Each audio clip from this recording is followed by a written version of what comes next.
नमस्कार दोस्तों।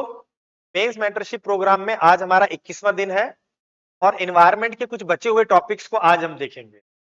और अभी 2 दिन और चलेगा एनवायरनमेंट का सेक्शन और उसके बाद फिर हम जाएंगे डिजास्टर मैनेजमेंट। तो अगर आज के टॉपिक हम देखें तो ये हमारे एनवायरनमेंट में पॉल्यूशन पर टॉपिक है, क्योंकि पॉल्यूशन से लगातार यूपीएससी में क्वेश्चन आ रहा है। और अभी मैं आपको दिखाऊंगा 7-8 क्वेश्चन है जो पॉल्यूशन से रिलेटेड आए हैं। तो देखो, सबसे पहला जो टॉपिक है वो आपका है एयर पॉल्यूशन। ये हमेशा न्यूज में रहता है और दिल्ली की एयर क्वालिटी तो आपको पता ही है कि सर्दियों में बहुत खराब हो जाती है। और भारत के शहरों की रैंकिंग भी आती है कि इतने शहर टॉप 10 में आ गए हैं पोल्यूशन के मामले में। तो ये हमेशा न्यूज में रहता है, तो आप इसको करंट अफेयर्स के साथ भी जोड़ें, क्योंकि ऐसा अगर क्वेश्चन आता है एयर पोल्यूशन से तो इंट्रोडक्शन में करंट के किसी डेटा को या फैक्ट को आप उठाकर डाल सकते हो, तो उससे आपके जो आंसर है उसमें थोड़ी क्वालिटी और बढ़ जाएगी। तो एक तो ये याद रखना है।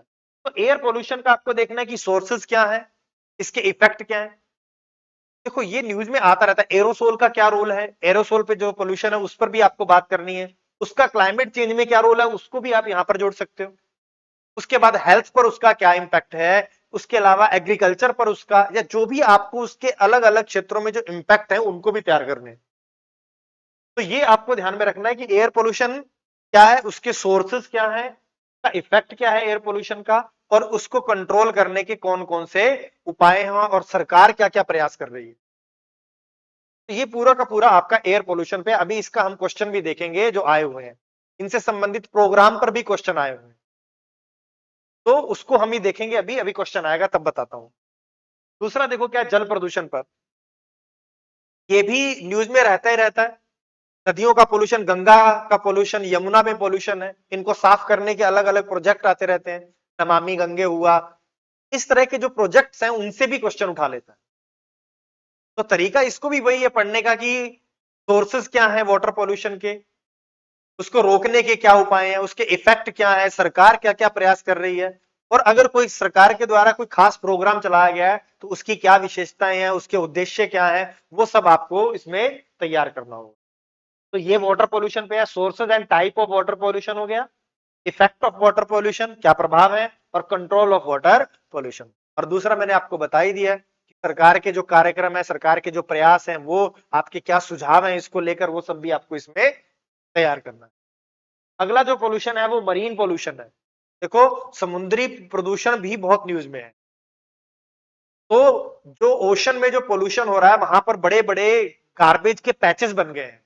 पैसिफिक ओशन में है, अटलांटिक ओशन में है, वहां पर समुद्र के बीचों बीच बहुत बड़े एरिया में प्लास्टिक इकट्ठा हो गया। तो मरीन पोल्यूशन में ये भी एक बड़ी समस्या है। दूसरा, वहां पर ऑयल स्पिल वगैरह होता रहता है, जहाज दुर्घटनाग्रस्त हो जाते हैं। अभी हमारे केरल के तट के पास हुआ था, उसमें बहुत सारा प्लास्टिक वहां पर समुद्र में फैल गया। तो इस तरह से जो मरीन पोल्यूशन है, ऑयल स्पिल पे क्वेश्चन आ गया। तो इस तरह से जितने भी प्रकार का मरीन पोल्यूशन है उसको आपको तैयार करना, के कारण क्या है, उसके संदर्भ में क्या, देखो मरीन पोल्यूशन को रोकने के क्या उपाय किए जाने चाहिए, इससे संबंधित कोई नई टेक्नोलॉजी है तो उसको भी आपको यहां पर देखना होगा। ऑयल स्पिल वगैरह में वो ज्यादा काम आते हैं। तो ये पूरा का पूरा मरीन पोल्यूशन है, या इसका ही एक प्रकार है ऑयल स्पिल, उस पर अलग से क्वेश्चन आया हुआ है क्योंकि वो न्यूज में था इसलिए। तो करंट पर नजर बनाए रखें, अगर वहां पर कोई दुर्घटना वगैरह हो गई है या कोई न्यूज में ज्यादा आ रहा है तो वहां से यूपीएससी क्वेश्चन ले लेता है। इसके बाद देखो, कोस्टल रेगुलेशन जोन है, नोटिफिकेशन आया था, तो सीआरजेड क्या है, उसके बारे में, उसमें क्या कमियां हैं, तो उनके बारे में भी आपको पढ़ना होगा। सीआरजेड, कोस्टल रेगुलेशन जोन्स के बारे में। तो ये टॉपिक है। इसके बाद देखो, soil pollution, land degradation. Land degradation हम देख चुके हैं डिजर्टिफिकेशन वाले में, बायोजियोग्राफी में। यहां पर उससे संबंधित जो पोल्यूशन है बस उसी के बारे में थोड़ा बहुत आपको देखना है। बाकी ज्यादातर क्वेश्चन लैंड डिग्रेडेशन पे, डिजर्टिफिकेशन पे, सॉइल इरोजन पर, इनसे आता है। तो थोड़ा बहुत अगर आपको देखना है तो ये देख सकते हो, इसको छोड़ना चाहो तो छोड़ भी सकते हो।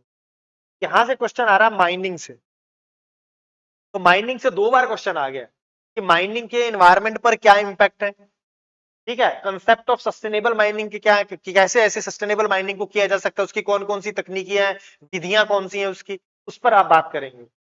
और act to regulate the adverse effect of mining activity, कौन से इसके संदर्भ में एक्ट लाए गए हैं, सरकार की क्या पॉलिसीज हैं, ये भी न्यूज में रहता है, तभी ये क्वेश्चन यहां से आता है। तो माइनिंग भाभी एक हॉट टॉपिक है जहां से यूपीएससी क्वेश्चन ले लेता है, तो आपको इस माइनिंग वाले टॉपिक को भी तैयार है। तो अब हम देखते हैं इसके मेंस के क्वेश्चन, देखो कैसे आए हैं। देखो सबसे पहले देखो ऑयल पोल्यूशन से शुरू करते हैं, मरीन पोल्यूशन पे। उसने पूछा कि तेल प्रदूषण क्या है, यह समुद्री पारिस्थितिकी तंत्र को किस प्रकार प्रभावित करता है, तो इसका ओशन की इकोसिस्टम पर क्या प्रभाव पड़ेगा वो उसने पूछा है।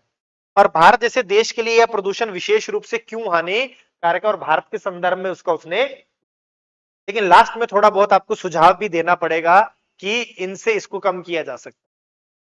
तो ये देखो पूरा का पूरा अगर आपको टॉपिक तैयार है, भारत के संदर्भ में आपको लिखना है, सीधा सीधा आपको क्वेश्चन लिखना है, इसमें कुछ ज्यादा इधर उधर का नहीं है, डायरेक्ट क्वेश्चन।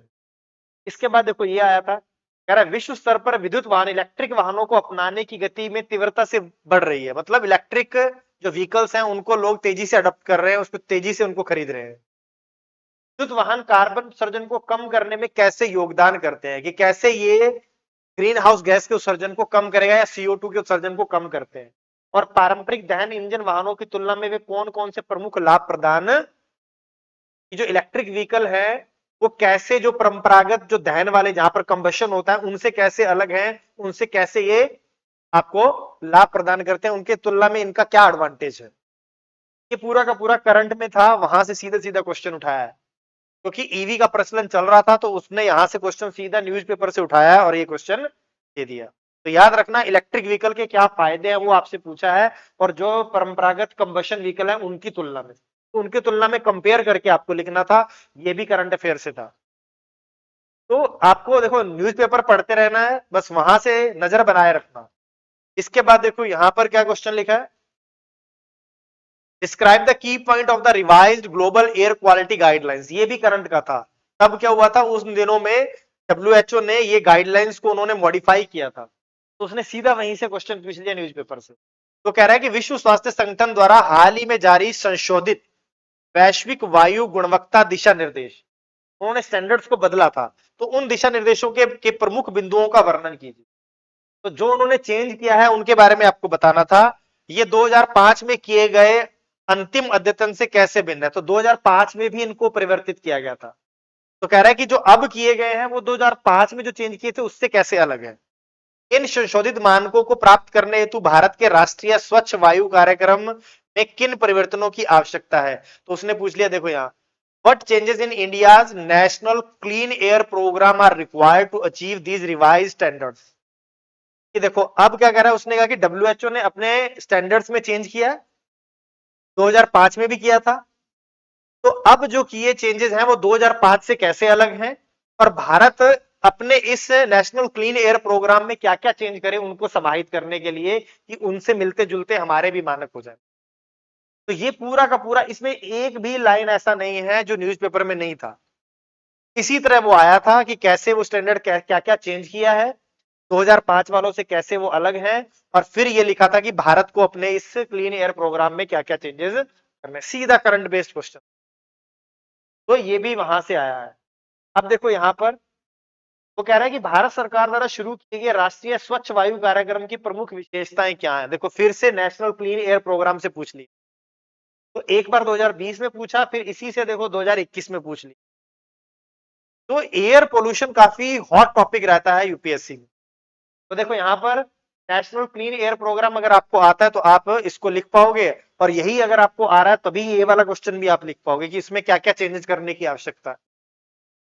तो देखो एयर पोल्यूशन से दो क्वेश्चन तो यहां ही सीधे सीधे आ गए, तीसरा ये ईवी वाला आ गया, तीन क्वेश्चन एयर पोल्यूशन से है।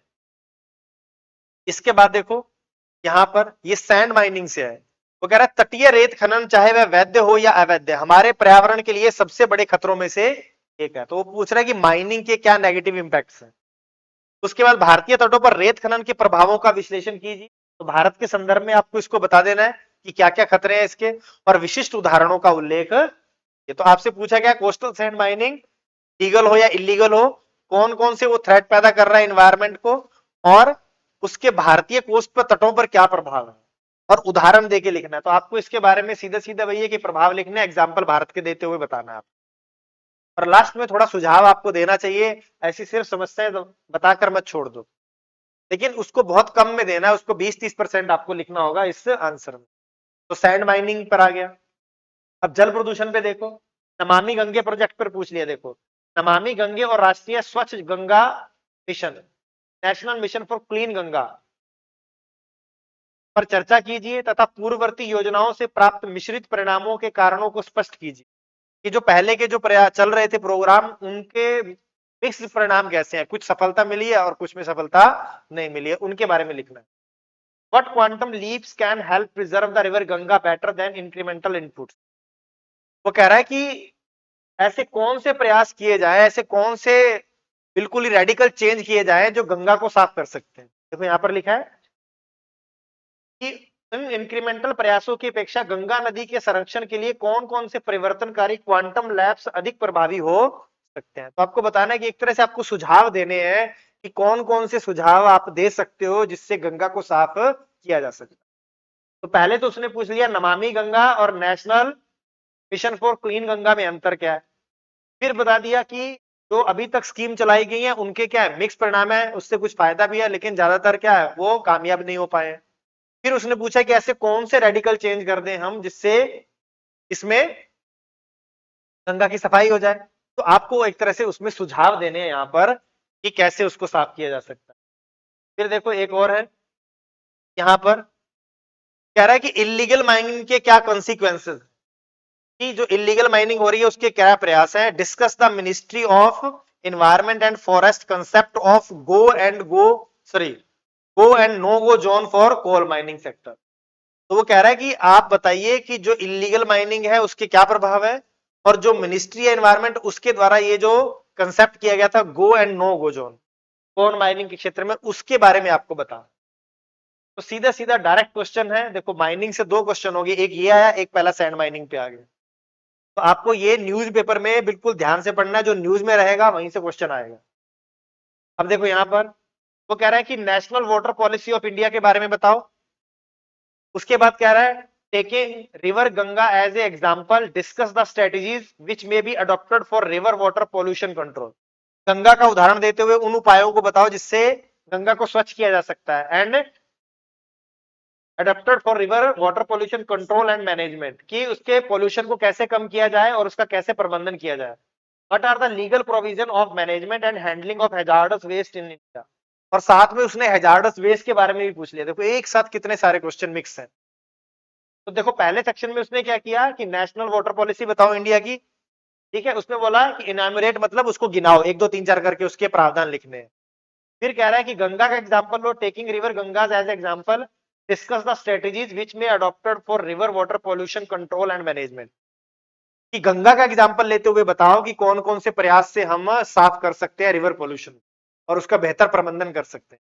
और फिर तीसरे सेक्शन में देखो क्या लिखा, what are the legal provision of management and handling of hazardous waste in India.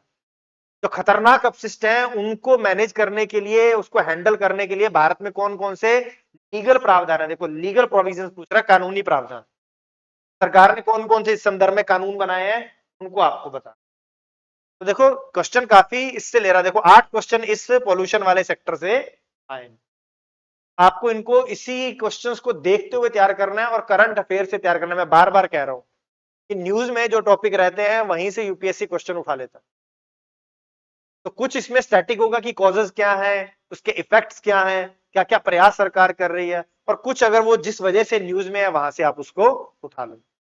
तो मिक्स करोगे तो एक अच्छा आपका नोट्स तैयार हो। तो मिलते हैं नेक्स्ट सेक्शन में। धन्यवाद।